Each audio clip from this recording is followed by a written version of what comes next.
Hello viewers, अस्सलाम वालेकुम। आज जो शख्सियत हमारे साथ बैठे हैं, आज इनसे हम बातचीत करेंगे मुसलमानों की हालात के बारे में और मुसलमानों के बच्चे जो हैं उनके बारे में। मॉडर्न एजुकेशन और दीनी एजुकेशन में क्या डिफरेंस है वो हमारे इमाम साहब बताएंगे। और ये बच्चों को पढ़ाते भी हैं मॉडर्न एजुकेशन में। इसके अलावा स्पेशल बच्चों की ट्रेनिंग ले रखा है, ये जामिया से बीएड हैं। बाकी और सब चीज़ें खुद बताएंगे।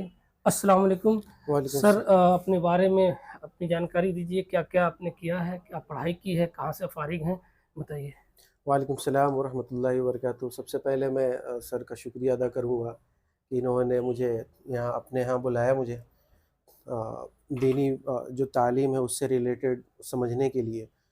अ, अपने बारे में अगर मैं बताना चाहूँ तो मेरा 10th और 12th बिहार स्टेट मदरसा एजुकेशन बोर्ड पटना से है। ओके। और फिर ग्रेजुएशन के लिए मैंने मौलाना आज़ाद नेशनल उर्दू यूनिवर्सिटी से फॉर्म भरा, चूँकि ओके। डिस्टेंस था मेरा। ओके। मैं मदरसा बैकग्राउंड से ही पढ़ा हूँ। ओके। तो मौलाना आज़ाद ग्रेजुएशन के बाद फिर मैंने जामिया में बीएड स्पेशल लर्निंग डिसेबिलिटी में एडमिशन लिया मैंने। कम लर्निंग डिसेबिलिटी हाँ, उसके बारे में लर्निंग भी थोड़ा सा डिसेबिलिटी। बताइएगा, लेकिन अभी पहले अपने बारे में बता लीजिए। और फिर अभी फ़िलहाल मैं जामिया में ही स्टूडेंट हूँ, एमएड स्पेशल एजुकेशन का लर्निंग डिसेबिलिटी से। लर्निंग डिसेबिलिटी जो बेसिकली है ना, जो न्यूरोलॉजिकल डिसऑर्डर्स होते हैं, हाँ, बच्चे जो रीडिंग हल्का राइटिंग। हाँ, एबनॉर्मल होते हैं हाँ, रीडिंग राइटिंग और मैथमेटिकल कैलकुलेशन में या लैंग्वेज में उनको प्रॉब्लम आता है। उनके लिए। हाँ, उनके लिए होता है। मेंटली थोड़ा सा डिस्टर्बेंस होता है। ओके। तो लाइक कौन सा ईयर है अभी जामिया में आपका? मेरा एमएड का फर्स्ट ईयर है, फर्स्ट सेमेस्टर। मैंने जानकारी ली है, शायद आप देवबंद से भी पढ़े हैं क्या? जी जी, मैंने देवबंद से भी पढ़ाई की है। और मेरा जो फ़राग़त है वो 2018 में ओके। मैं क्या फ़ारिग डिग्री हुआ क्या है दारुल आपके से। वहाँ से? वहाँ से मैंने फ़ज़ीलत का कोर्स किया। फजीलत के कोर्स और किया, फिर ठीक वहीं है। से मैंने चूँकि मदरसा बैकग्राउंड, और जैसा कि आप आगे क्वेश्चन आपका इसी टाइप का आने वाला होगा हाँ हाँ, मेरे बिल्कुल। ख़्याल से।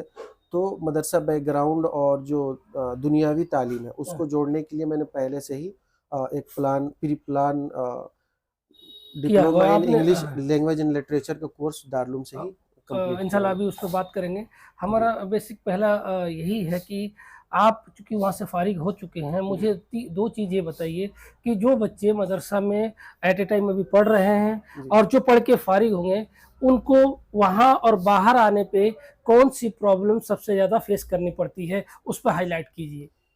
सबसे अहम जो प्रॉब्लम है, सबसे जो इम्पोर्टेंट प्रॉब्लम है जिसको वो लोग फेस करते हैं, हुँ। मदरसा बैकग्राउंड से जब आते हैं यूनिवर्सिटीज़ में या कॉलेजेस में, तो एक तो सर्टिफ़िकेट का प्रॉब्लम होता है। वेरी जैसे गुड। हाँ। बहुत सारी जगहों पे ऐसा होता है कि हम जो फ़ज़ीलत का सर्टिफ़िकेट लेकर आते हैं, वो कहीं मान्यता प्राप्त नहीं होता है, वैलिड नहीं होता है। वैलिड नहीं है। कहीं अगर वैलिड है भी तो बहुत ज़्यादा प्रॉब्लम फेस करना होता है उनको। जैसे जामिया में अभी है कि अगर आप दारुल उलूम से फ़ारिग हैं, फ़ज़ीलत की सर्टिफ़िकेट लेकर आ रहे हैं, हाँ, या बिहार स्टेट मदरसा एजुकेशन बोर्ड से अगर 12th लेकर आ रहे हैं, हाँ।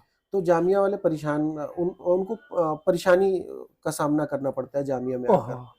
ठीक है, तो दूसरा प्रॉब्लम आप क्या कह रहे थे? अ, दूसरा प्रॉब्लम ये है कि चूँकि लैंग्वेज बैरियर है उनके और यूनिवर्सिटी मदरसा बैकग्राउंड और यूनिवर्सिटी बैकग्राउंड में लैंग्वेज बैरियर है। वेरी व्यूअर्स, ये बात ध्यान रहने वाली है कि हाफ़िज़ जी से इसका सॉल्यूशन भी पूछेंगे आगे कि हाँ, ये क्या बताएँगे। फ़िलहाल अभी कुछ इसके अलावा जो ये तो हो गया मदरसा बैकग्राउंड जो बच्चे चाहते हैं। अब जी, हम जो मुस्लिम हैं, हम भारत में रहते हैं, हम जी, जी। लोग देशभक्त लोग हैं। तो हम भारत के मुसलमान के जो बच्चे हैं या मुसलमानों के बारे में सबसे पहले एजुकेशन में बताइए, कैसी तब्दीली करना चाहते हैं? क्या आप बताना चाहते हैं? और यही क्वेश्चन मेरा है कि उन बच्चों को क्या-क्या करना चाहिए? सबसे पहली बात तो ये कि जो हम भारतीय मुसलमान हैं, हुँ। एजुकेशन में अपने आप को बहुत ज़्यादा पीछे रखे हुए हैं हाँ, ये हम। बात बैक सही है। फुट पे हम अपने आप को रखे हुए हैं। हाँ, हम हर जगह दूसरी चीज़ों को प्रायोरिटी देते हैं, हाँ, एजुकेशन को प्रायोरिटी नहीं दे पाते। ठीक हालाँकि है। होना तो ये चाहिए सबसे पहले कि हम एजुकेशन को बिल्कुल, प्रायोरिटी दें। बहुत सही बात जैसे बोल कि रहे हमारे हैं। सर सैयद अहमद ख़ान ने हाँ, या जामिया के फाउंडर्स ने हाँ, इसी इसी थॉट को लेकर के जामिया और अलीगढ़ की बुनियाद रखा उन्होंने, दारुल उलूम की बुनियाद रखी गई। ठीक है। तो ये सब चीज़ें उन्हीं चीज़ों से रिलेटेड है कि हम एजुकेशन में बहुत पीछे हैं। दूसरी चीज़ ये कि हमारे जो गार्जियन हैं, हुँ, गार्जियन से भी मैं मुखातब हूँ हाँ, कि आजकल अपने बच्चों को बहुत ज़्यादा छूट दे रखे हैं।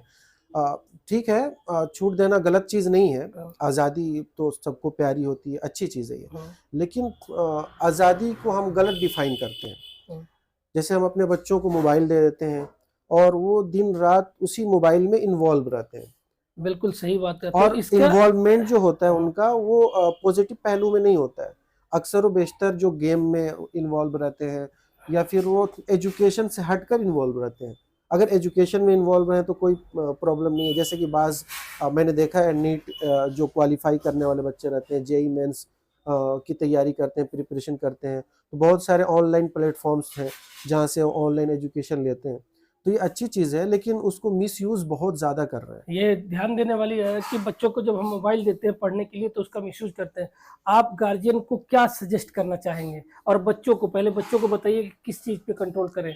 ये बच्चों के लिए भी और गार्जियन के लिए, दोनों के लिए है। हुँ, जैसा कि मैंने अभी बताया आपको कि लर्निंग डिसेबिलिटी मैं कर भी रहा हूँ। हाँ। तो लर्निंग डिसेबिलिटी से रिलेटेड जो मेरा जिस उससे रिलेटेड हम पढ़ते हैं ना, तो उससे कोमॉर्बिड्स भी आते हैं बहुत सारे। एक सेकंड, आप लर्निंग डिसेबिलिटी भी इसी में बता दीजिए होता क्या है और उसमें क्या-क्या आप करते हैं, कैसे सुधार करते हैं? बताइए पूरा नहीं, डिटेल। वो तो टॉपिक बहुत ब्रॉड हो जाएगा, हाँ, बहुत तब भी वास्ट हो शॉर्ट जाएगा। में बताइए। शॉर्ट में जैसे कि ऐसे बच्चे जिनको रीडिंग, राइटिंग में जैसे होता है ना कि कभी हम बच्चों को यहाँ खड़ा करा दें हाँ, ठीक है। कि आप तेज़ आवाज़ में हमें एक चैप्टर सुनाइए। हाँ, तो बहुत ज़्यादा हेजिटेशन, डर। हेजिटेशन फ़ील करते हैं, डर होता है उनके अंदर या वो पूरा बदन हाँ, कोल्ड हो हाँ, जाता है हाँ, उनका। हाँ, हाँ। तो एक तो ये होता है कि ये बैकग्राउंड का प्रॉब्लम होता है, यानी कि हम उस बैकग्राउंड से नहीं आते हैं जिसमें एजुकेशन को प्रायोरिटी दी दिया जाती हो। जाती है।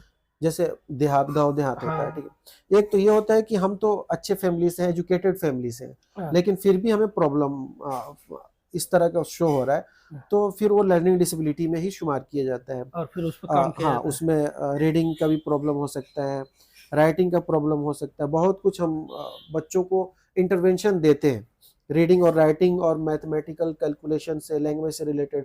उसके बावजूद भी अगर वो नहीं सीख पा रहे हैं, तो फिर वो लर्निंग डिसेबिलिटी में आता है। फिर उसके अकॉर्डिंग हम मॉडिफाई करके एजुकेशन का जो करिकुलम है या एजुकेशन के जो और बुक्स सिस्टम वगैरह उसको करते मॉडिफाई हैं। करते हैं, एकोमोडेट करते हैं उससे उसके अकॉर्डिंग, ठीक है। बच्चे के दोस्तों, प्रॉब्लम के अकॉर्डिंग। बहुत अहम क्वेश्चन करने जा रहा हूँ मैं। वो पूरे दुनिया में, भारत में भी ये जो मिसपरसेप्शन है उसको दूर करेंगे आज। हमारे हाफ़िज़ जी से बात करेंगे कि हाँ, क्या होता है। ये एक परसेप्शन बना हुआ है बहुत गहराई से कि दीन की पढ़ाई, दुनियावी पढ़ाई अलग है, एक है। इस पे बहुत सारे मत बँटे हुए हैं, अलग-अलग लोग डिबेट करते हैं कि ये नहीं, ये नहीं। आप इस पे खुल के बताइए। बताइए कि और ये भी बताइए कि इसका सॉल्यूशन क्या है? दोनों क्या है, कैसे हैं, किस तरीके से करना चाहिए, किस तरह साथ लेके चलें? आप व्यूअर्स को, गार्जियंस को बताइए। ये बहुत अच्छा क्वेश्चन किया आपने। चूँकि जो दीनी तालीम है, दुनियावी तालीम है, ये अलग-अलग नहीं है। हमारा जो मज़हब इस्लाम है, हाँ, ये कभी भी दीनी तालीम और दुनियावी तालीम को अलग नहीं करता है। बिल्कुल, चूँकि ये एक नेचुरल मज़हब है, ठीक बिल्कुल, है? हाँ, और जो नेचुरल मज़हब हो, वो अलग नहीं करेगा किसी भी चीज़ को। ठीक है। हम बैक वक़्त कुरान और हदीस को भी पढ़ें हाँ, और बैक वक़्त इंग्लिश इंग्लिश साइंस हो, इन सब चीज़ों को भी पढ़ें, फ़िलॉसफ़ी वग़ैरह। चूँकि हमने जब बैकग्राउंड में अपने हिस्ट्री में देखा ना, तो बहुत सारे हमारे ऐसे लोग हैं जो उलमा हैं। हाँ, उलमा हैं और स्कॉलर्स ऐसे हैं जो दोनों फ़ील्ड में माहिर थे। इसीलिए हमारे जो बहुत सारे हमारे यहाँ असातिज़ा भी हैं, हाँ, जो बैक वक़्त मुहद्दिस भी हैं हाँ। और हकीम भी हैं। यस, ये बात सही है। जैसे अगर तमाम साइंस में जी। मैंने देखा है। हाँ, बोलिए, बोलिए, आप बोलिए। जामिया में जो लाइब्रेरी फ़ेमस है हाँ, इब्न सीना के नाम पे, हाँ, तो उनकी भी हिस्ट्री है। हाँ, बिल्कुल। ऐसा तो है नहीं कि उनका किसी और धर्म से, किसी और मज़हब से उनका ताल्लुक था। हाँ, इस्लाम के बहुत बड़े स्कॉलर भी थे हाँ, और दीनी दुनियावी तालीम से भी बहुत उसमें भी माहिर थे। जैसे दारुल उलूम में पहले ऐसा था कि हाँ, दीनी तालीम के साथ-साथ वहाँ पे एक जामिया तिब्बिया कॉलेज भी था। हाँ, जो दारुल उलूम के अंडर में ही था। अब हाँ, उसको अलग कर दिया गया चूँकि 2 चीज़ें एक साथ सँभालने में थोड़ी प्रॉब्लम हो सकती है, हाँ, इसलिए उसको थोड़ा अलग किया गया अभी। लेकिन पहले दोनों एक साथ था। हकीमी की भी पढ़ाई होती थी और और इस्लामिक हाँ, बीओएमएस वग़ैरह और इस्लामिक स्टडीज़ भी उसमें दोनों एक साथ चलता था। अभी भी दारुल उलूम के अंदर दूसरे मदारिस हैं, बहुत सारे ऐसे स्कूल भी आजकल ओपन हो रहे हैं जो इस्लामिक मॉडल स्कूल के नाम से जाने जा रहे हैं। उसमें दीनी तालीम और दुनियावी तालीम एक साथ दी जा रही हैं। ठीक है। अभी ये दारुल में जो कोर्सेज चल रही हैं, कोर्सेज चलाए जा रहे हैं, उसमें इस्लामी के साथ साथ कंप्यूटर साइंस भी है और इंग्लिश डिप्लोमा वगैरह भी का भी इंतज़ाम है वहाँ पे। मैंने भी वहाँ से diploma in English language and literature का कोर्स कंप्लीट किया 2 साल। बहुत बढ़िया। अल्हम्दुलिल्लाह मुझे तो अभी तक अ, यूनिवर्सिटी में और मदरसा से निकल के यूनिवर्सिटी में आने में कोई हेजिटेशन, कोई प्रॉब्लम और कोई लैंग्वेज बैरियर मुझे फ़ील नहीं होता है उसकी वजह अब से। ये बहुत अहम क्वेश्चन है, सवाल है जो मैं पूछने जा रहा हूँ, ये सबके लिए है। आप इसको एकदम सही से इस्लामिक तरीके से बताइए कि मदरसे में क्या गैर मुस्लिम बच्चों की पढ़ाई हो सकती है कि नहीं? अ, बहुत अच्छा क्वेश्चन है। अल्हम्दुलिल्लाह अभी जो आज़ादी के बाद से जितने भी मकातिब इस्लामिक जो प्राइमरी स्कूल के नाम से जाने जाते हैं, हाँ, मकतब के नाम से जाने हाँ, जाते हैं, उसमें हिंदू मुस्लिम सब पढ़ते थे। हुँ, अब चूँकि माहौल ऐसा आ गया है कि हमारे तरफ से ऑफ़र है हुँ। कि हमारे यहाँ सब लोग ये पढ़ सुनने सकते हैं। लायक है, ये हमारे इमाम साहब बता रहे हैं, ऑफ़र है। हमारे यहाँ से ऑफ़र है, हुँ, हमारे यहाँ से कोई भेदभाव नहीं है, लेकिन चूँकि सिचुएशन ऐसा क्रिएट कर दिया गया है कि हम प्यार मोहब्बत से हमें रहने का चांस नहीं मिल पाता है। जैसे जैसे अगर हम बताएँ, बड़े-बड़े शोरा जो हैं, मंटू हो गए, प्रेमचंद हो गए, हुँ। तो ये सब कहाँ के ये प्रोडक्ट मदरसे हैं? से पढ़े, बिल्कुल मदरसे यही के तो चाह रहा प्रोडक्ट था हैं कि ये। आप बताएँ। जी, डॉक्टर राजेंद्र बाबू थे, ये ये भी सब मदरसे के मदरसे प्रोडक्ट से हैं। प्रोडक्ट है। हाँ। तो मैं आपसे एक गुज़ारिश चाहूँगा कि आप बताइए कि किस नेता, किस उलेमा, किस पंडित जी को हमें सुनना चाहिए? किस तरीके के उलेमा को या किस तरीके के नेता को सुनना चाहिए जो हमारे देश के लिए अच्छा हो? और किस नेता को सुनने से अवॉइड करना चाहिए? देखिए, इसमें हम किसी का नाम लेना मुनासिब नहीं समझेंगे, हाँ, चाहे पॉज़िटिव हो या हाँ, नेगेटिव हो। हाँ, मेरे ख़्याल से ऐसे लोगों की बात सुननी चाहिए हाँ, जो हमारे कंट्री में मोहब्बत को फैलाएँ, बिल्कुल, मोहब्बत को बढ़ावा दें जो एकता की और बात करे, एकता की बात करें। देश को आगे और जो जो डिवाइड एंड रूल की बात कर रहे हैं, चाहे वो दीनी मौलाना हो को या या कोई पॉलिटिकल पर्सन हो, अगर ऐसे लोग हैं तो उनसे हमें बचना चाहिए। क्योंकि हमें अपने मुल्क, अपने इंडिया को जैसे कि हमारे प्राइम मिनिस्टर का भी एक मोटो है कि विश्व गुरु बनाना है। बिल्कुल, तो बिल्कुल। विश्व गुरु हम ऐसे नहीं बन सकते हैं कि ये बहुत अच्छी बात है।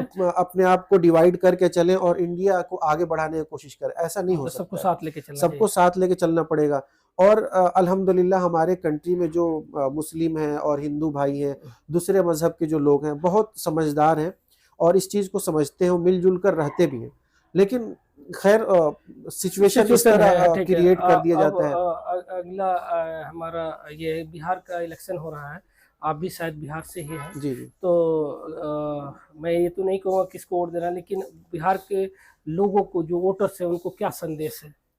बिहार के वोटर्स के लिए मेरे तरफ से ये संदेश है कि जो स्पेशली एजुकेशन को बढ़ावा दे, एजुकेशन की बात करे और हेल्थ। चूँकि मैं खुद युवा हूँ, हुँ, मैं खुद एक जॉब की तलाश में हूँ, बिल्कुल। तो मैं यही चाहूँगा कि कोई ऐसी गवर्नमेंट आए जो जॉब हमें दे और सिर्फ़ बातों में और उल्टी-सीधी बातों में लोगों को ना इधर-उधर उलझाए। और आम तौर पे आजकल देखा जा रहा है कि कुछ धांधलियाँ भी चल रही हैं। जैसे इलेक्शन के अनाउंसमेंट हो जाने के बाद किसी तरह का कोई फंडिंग वगैरह नहीं कर सकते, लेकिन फिर भी चल रहा है वहाँ पे बिहार में। ओहो! तो इस पे इलेक्शन कमीशन को भी ध्यान देना ध्यान चाहिए कि देना किस चाहिए। तरह की धांधलियाँ चल रही हैं। और बिहार के लोगों से एक आग्रह है, एक रिक्वेस्ट है कि वो एजुकेटेड पर्सन को और वेल जो माइंड अच्छे से जिनका सेट है, मतलब आप कह रहे हैं कि जो बहुत जो डिवाइड हाँ, करने के पॉलिसी को नहीं इख्तियार करते हैं, करे उसको आप चुन के उसको लाएँ, चुन कर चाहे वो लाएँ, किसी भी पार्टी का हो। चाहे वो किसी भी पार्टी का हो। मतलब हमारे जो मेहमान साहब हैं, ये कह रहे हैं कि ये बिहार से हैं और बिहार में किस जगह से सर? मैं सिवान डिस्ट्रिक्ट से हूँ। सीवान डिस्ट्रिक्ट से हैं, तो ये कह रहे हैं उनको चुनें जो यूनिटी पे है। अब आखिरी क्वेश्चन है बहुत इम्पोर्टेंट, आप अपनी राय बताइए कि मदरसों में क्या अपडेट और मदरसों के एजुकेशन में क्या चेंज चाहते हैं, वैसे हो या कुछ नया चीज़ लाना चाहते हैं? ये आखिरी क्वेश्चन है, क्योंकि शुरुआत में कहा था इसी पे हम बात कर रहे हैं। और मुसलमान बच्चों को अगर हम वहाँ भेजते हैं, दूसरे एजुकेशन में भेजने की अगर ज़रूरत ना पड़े, वहीं से सब पूरा हो जाए। सरकार की बहुत सारी पॉलिसी है, बहुत सारे बोर्ड हैं, एनआईओएस बोर्ड है, ओपन बोर्ड है, तो क्या मदरसे के थ्रू वो वहीं भरें, वहीं पढ़ें, वहीं से डॉक्टर, इंजीनियर और हाफिज़ और उलमा बन के लिखें? या ये इतने सारे क्वेश्चन का आप जवाब दीजिए जो एक साथ है, उसमें क्या अपडेट करना चाहते हैं? बिल्कुल, जो मदरसे में अभी जिस करिकुलम को फ़ॉलो किया जा रहा है, हाँ, उसमें थोड़ा मॉडिफ़िकेशन की ज़रूरत है। हाँ, किस तरीके से? बिल्कुल मॉडिफ़ाई ना किया जाए, हाँ, ताकि उसका जो उस मेन मकसद है वो। मेन जो रूट है उसका, वो ख़राब ना हो हाँ, सके। चूँकि हमने क्या किया है ना कि जैसे आपने अभी इससे पहले भी क्वेश्चन किया, दीनी तालीम और दुनियावी तालीम। तो मदरसे में दीनी तालीम और दुनियावी तालीम पहले से एज़ इट इज़ चले आ रहे हैं। ठीक है। हिंदी, इंग्लिश, मैथ, जो बेसिक चीज़ें हैं हाँ, वो पढ़ाई जाती हैं, हाँ, लेकिन थोड़ा-सा उसमें और इम्प्रूवमेंट करना चाहिए। इम्प्रूवमेंट इस लेवल का करना चाहिए, ताकि बच्चे 10th में एनआईओएस में जो ओपन स्कूलिंग है हाँ, उसमें या क्योंकि कहीं और भी एडमिशन अगर लेना चाहें तो आसानी से वो ले सकें। ले सकें। ज़्यादा उनको प्रॉब्लम फेस ना करना पड़े और ज़्यादा प्रिपरेशन की ज़रूरत ना पड़े। बिल्कुल। तो हुँ। ये हमारे जो हैं उमर साहब, इनका नाम है उमर, और इन्होंने बताया कि मॉडर्न एजुकेशन की थोड़ी-सी ज़रूरत है और मदरसे में ही सर शुरू हो जाए एनआईओएस का फॉर्म भरना, वहीं तैयारी होना शुरू हो जाए उस तो अलग से, ताकि बच्चा वो डिग्री लेके भी जाए और उलेमा बन के भी जाए, हाफ़िज़ और मुफ्ती भी बन के जाए और वो वाली डिग्री साथ-साथ रहे, तो यूनिवर्सिटी में आने में आसानी हो जाएगी। और इस तरीके की वीडियो और आते रहेंगे, देखते रहिए हमारे व्यूअर्स नाज़रीन, और हमारे साथ जुड़े रहिए, लाइक कीजिए, सब्सक्राइब कीजिए और इसको फॉरवर्ड कीजिए। अल्लाह हाफ़िज़। Thank you. बहुत-बहुत